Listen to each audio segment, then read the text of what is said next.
By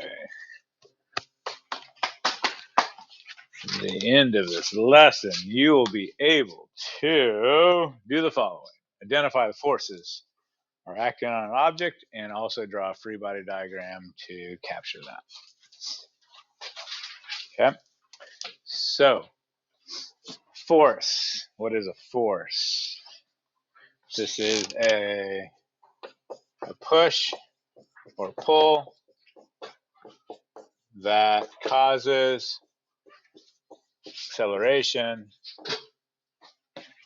if unbalanced. The push or pull that causes acceleration if unbalanced. Okay.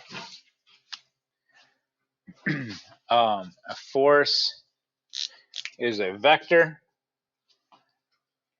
So a vector has two parts to it. What are those two parts? What parts do they communicate? It communicates both direction and magnitude. Okay. The direction is whichever way you're being pushed or pulled. That's not too difficult. The magnitude of this is the strength of the force, like how strong the force was. That's the magnitude of the force. Okay. So like in velocity, the magnitude is how fast you're going. The magnitude for a force is how strong the force is, how hard it's being pushed or pulled. Good with that? Okay. All right, so we're going to look at 6 different types of forces that we're going to care about for this semester. Just a quick general statement. When we're identifying forces, typically the way I'm going to write that is a capital F for force, and then to specify which force we're talking about, it's usually like a subscript to like identify, oh, that force specifically. Okay. So force of gravity, I've talked about it quite a bit. Direction of the force of gravity acts is straight down, specifically towards center of the earth. Ooh. Towards the center of the earth. So people in Australia are not like clinging to the grass, going towards the center of the earth.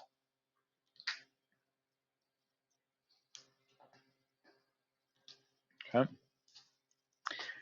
So this next thing is a very popular pitfall. Okay, when I say negative 9.8 meters per second squared, what is that? May I highlight the units? Meters per second squared, what is that? Acceleration. Okay. Do not say, oh, negative 9.8 meters per 9.8. Oh, that's gravity. Okay, I want to this is not gravity. This is the acceleration due to or because of the force of gravity.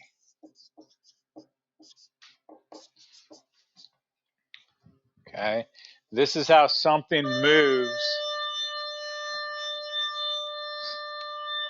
because the force of gravity is acting on it. Like it's the only thing acting. It's in free fall. It's moving. This is a motion. This is not a pull. The force of gravity is the pull that causes objects to move this way. Do you see the difference there?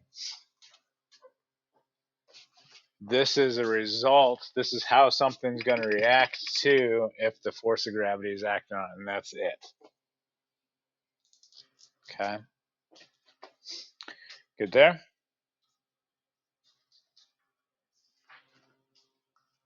Okay. So don't just say gravity. If you say gravity, just straight away, what you're communicating to me is the force of gravity, not the acceleration.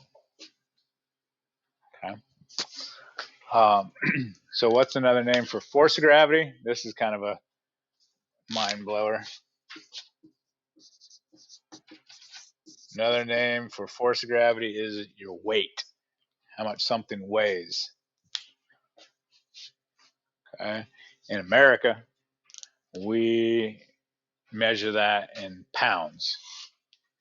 In physics and science, we'd measure that in newtons, which we'll get to later. Okay. But force of gravity and weight are synonymous. Good at that?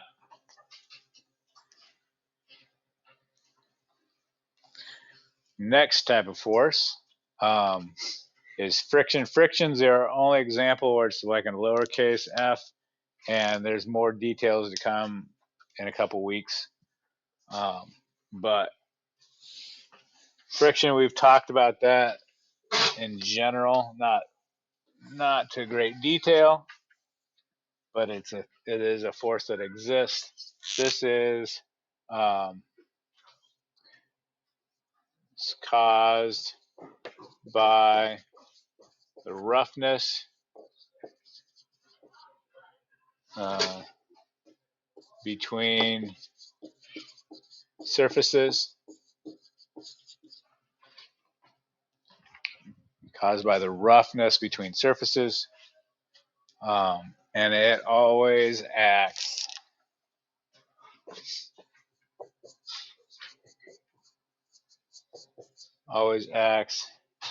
in the opposite direction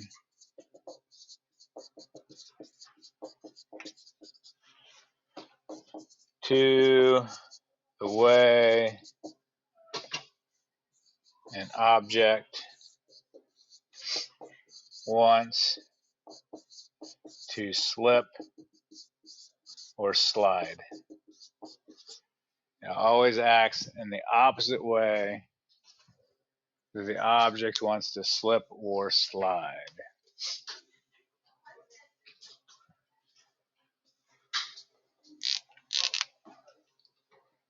And it always acts parallel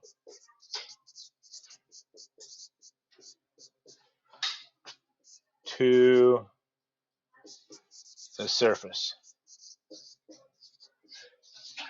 It always acts parallel to the surface.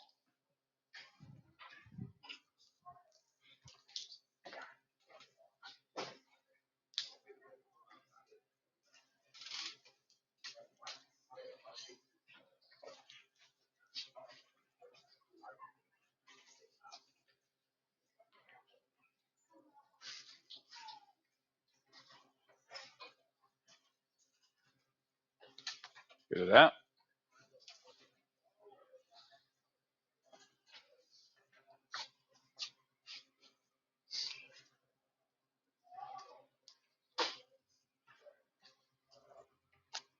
Next force is similar to friction, but differences: air resistance.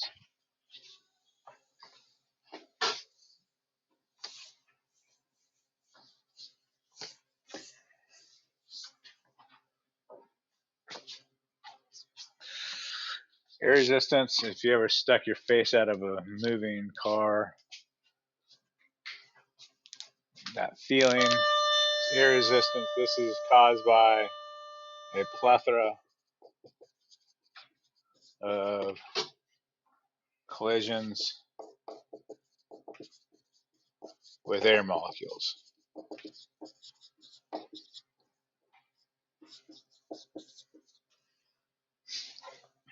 and just bombarded with air molecules hitting. Okay? And this always acts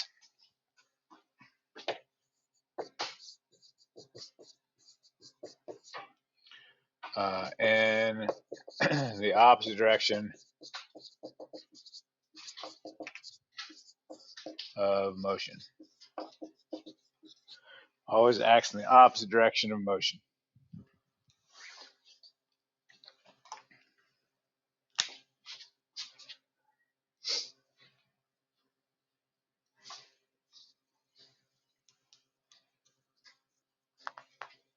Good with that? Okay, these three forces we've kind of alluded to throughout the semester. We've mentioned or referenced them. Okay, gravity, friction, air resistance. The next three, a little not so, they're just different. So to lead up to that, is it possible for inanimate objects to exert a force on other objects? Is it possible for an inanimate object to exert a force on other objects? Okay. You get two stories today. So, Mark, my roommate, in the summer, his job was a backpacking and whitewater rafting guide in Colorado. And so the tents that his company had were pretty low quality. And so they did not shed water off when it rained. It kind of collected on the roof of the tent. And so if it was ever raining at night, one of his responsibilities was to wake up every hour or so and to push up on the roof of the tent and empty out the water.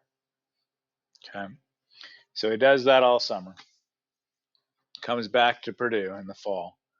And in our dorm room, our beds were lofted, meaning it's like they're bunk beds without the lower bunk.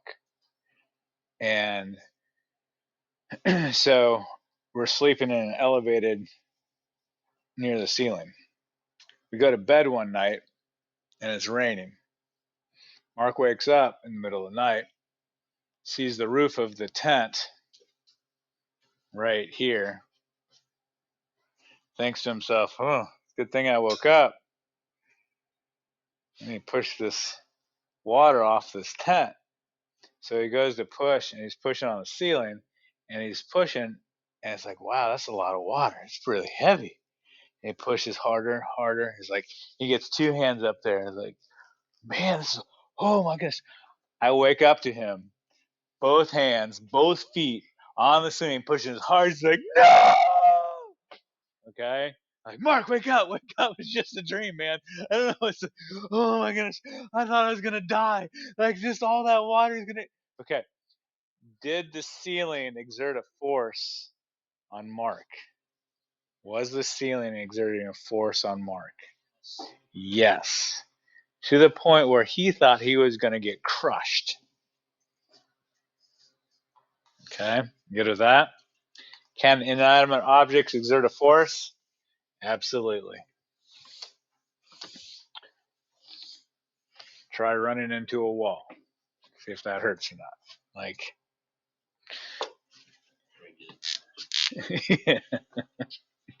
yeah.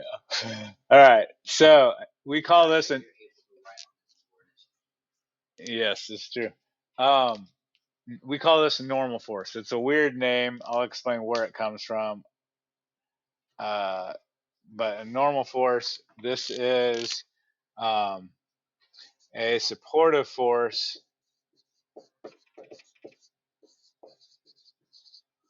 from a surface. So supportive force from a surface. Okay.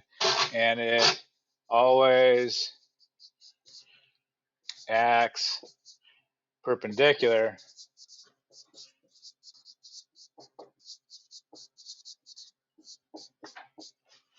to the surface.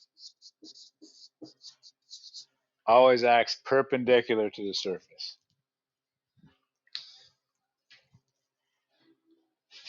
Okay, it's a supportive force from a surface. It always acts perpendicular to the surface. Normal force. Okay, so the word normal is a geometric adjective that means perpendicular to. That's where this comes from. It comes from the Greek word that literally has its roots in that means sober. Okay, so when you're sober, you're standing upright, perpendicular to the ground. If you aren't normal, you're having a hard time standing upright. That's where it comes from. I'd pick a different word descriptor, but that's what we're stuck with, so we're just rolling with it. Okay, normal force. Next up is tension. Okay, tension is caused by, this is a pulling force caused by a rope, string, cable, yarn, dental floss, whatever, like something rope-ish. Okay.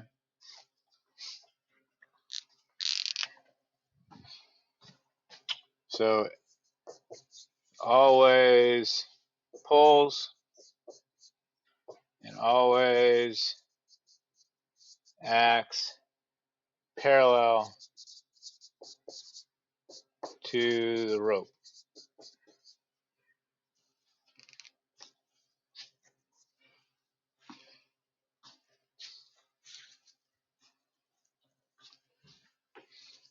So, Jonathan, push me, push me, push me. Come on, push. Can't push with a rope. You can only pull. Does that make sense? Like, it's ropes only pull. Okay. And it pulls parallel to the rope. Good there? Last force that we care about at the moment. You ever have that? I don't know. In your house, do you have that drawer that's kind of like, where should I put this? I don't know. Put it in the miscellaneous drawer, the junk drawer, if you have one of those. Okay. Applied force is kind of like that junk drawer. It's like it's the catch-all. I don't know what kind of force. Applied force. Usually, a force caused by an animate object. So, like person, animal, machine.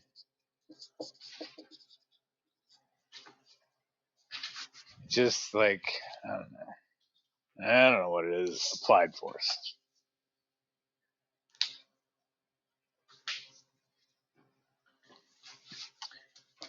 And those are the 6 forces that we're going to be using. Okay.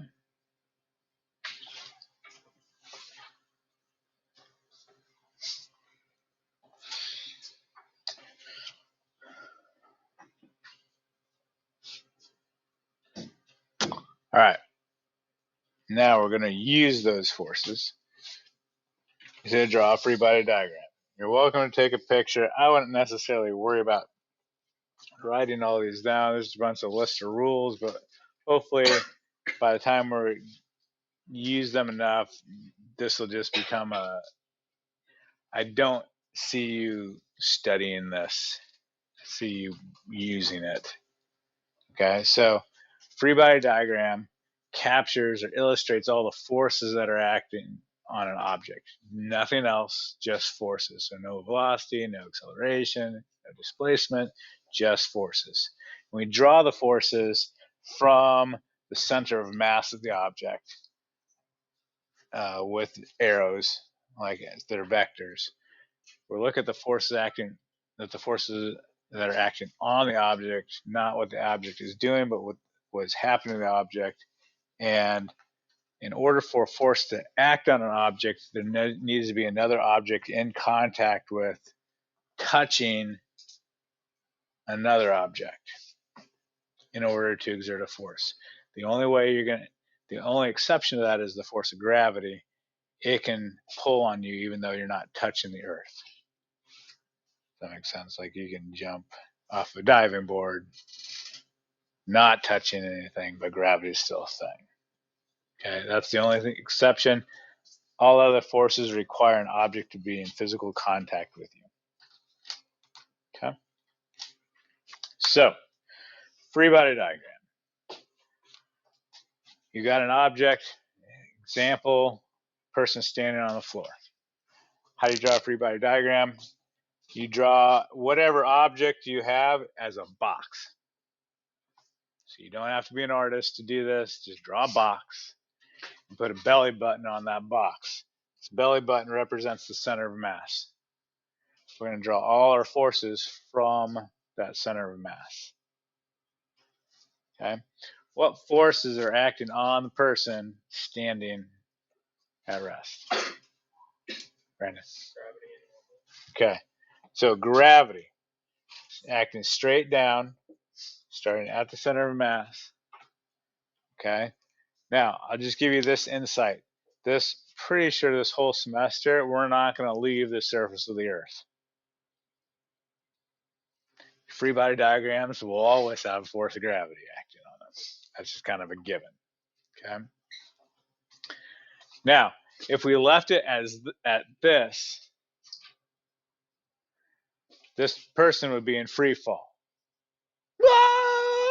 Because only the force of gravity is acting on them. Something is canceling out the force of gravity. And that would be what? Normal force. Acting which way on the person? Up. Okay. You good with that? To fill in some details with this normal force. So as I am, okay, let's pretend you are a tile on the floor and I stepped on you. Would you know it? Yes. You'd be like, oh my goodness, get him. Oh, go on a diet. Like, oh, and I step off and it's like, oh, goodness. Okay.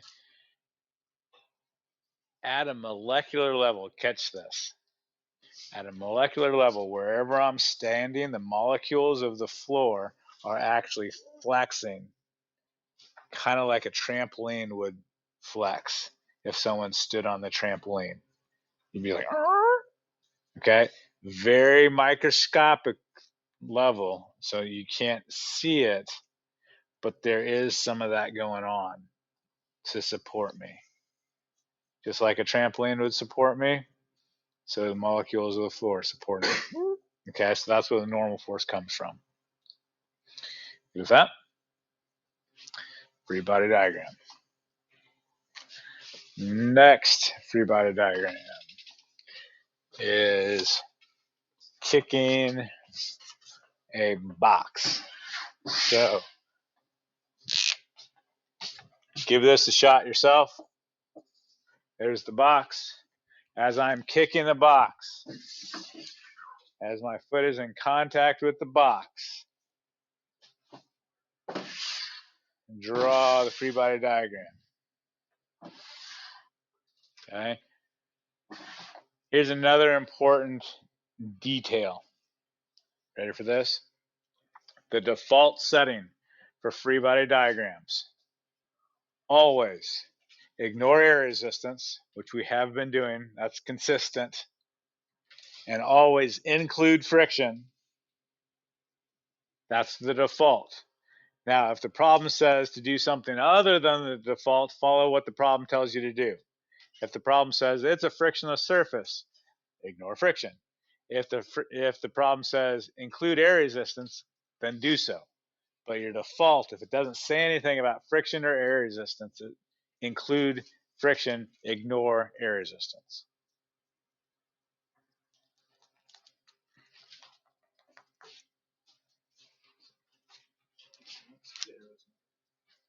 Great question. The question was, do the lengths of the arrows matter? Technically, yes. At this point in the ball game, not yet.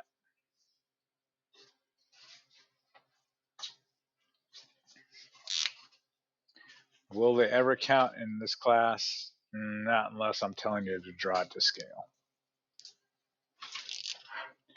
All right, so gravity. That's the thing. Okay. Normal force? Yep, it's on a surface. It's perpendicular to the surface. Other forces.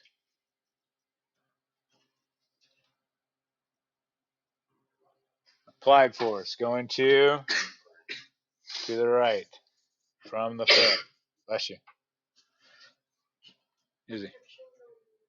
Okay, friction going to the left. Friction goes in the opposite way that the object, the surface, wants to slip or slide. Okay, it's sliding to the right, therefore friction is going to the left. That's your free body diagram.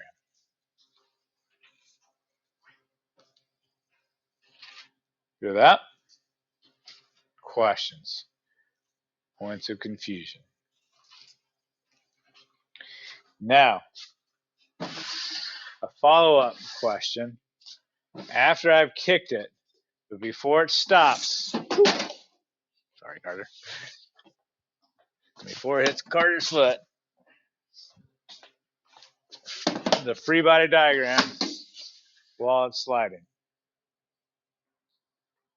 What forces are acting on it while it's sliding? Free body diagram of the block.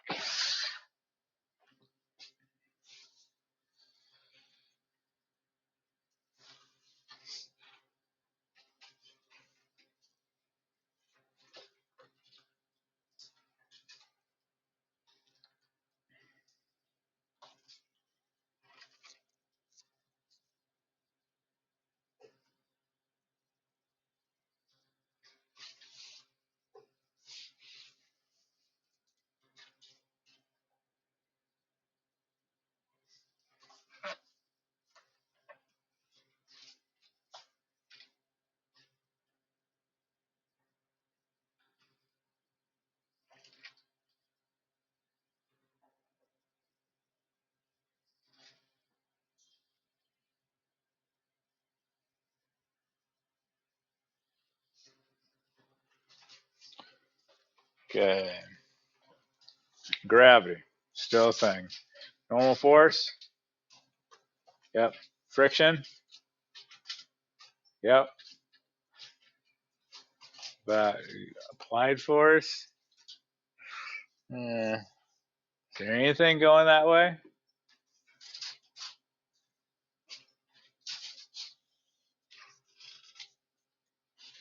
No force to the right. But why is it moving to the right?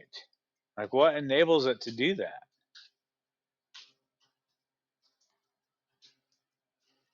That seems kind of weird.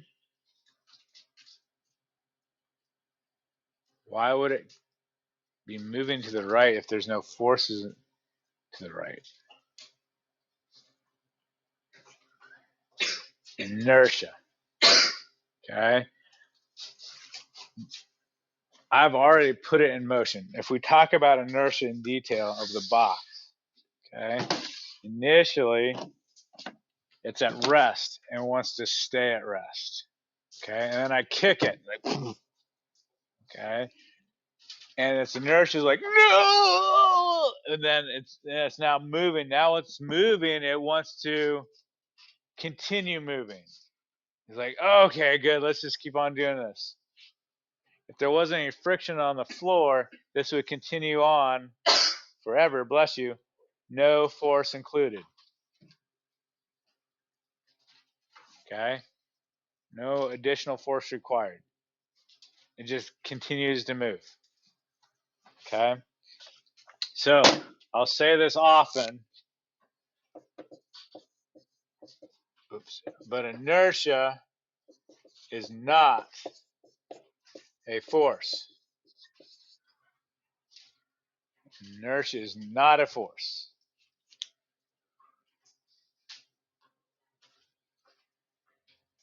Good with that?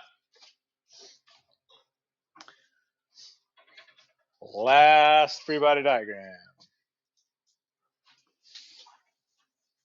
Draw the free body diagram of a stapler on an incline. Why? I don't know. Just do it.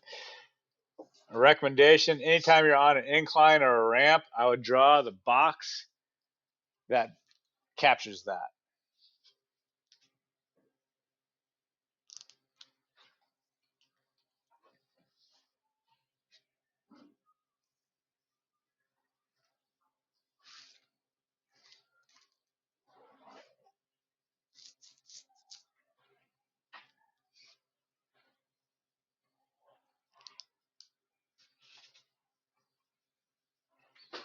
Okay, gravity's a thing. Is gravity going in A or B? Correct answer is straight down towards the center of the earth, A. That's gravity. Is there a normal force? Yes. Is normal force going A or B? The normal force is always perpendicular to the surface. Correct answer is A. Always perpendicular to the surface. Okay. What's holding it there? Friction. Okay. Friction is acting which way? Okay. Now check this out. To determine the direction of friction, often I will say put it on something slippery with no friction, or put it on ice. What would happen to a stapler if we put this on ice? It would slide this way. Friction opposes that slipping or sliding. Acts parallel to the surface in the opposite direction the object wants to slip or slide. And that's your free body diagram. Okay? We'll pick this up in 5 days. You guys have a great break. Yeah, we remember most of this as well. You will. You'll be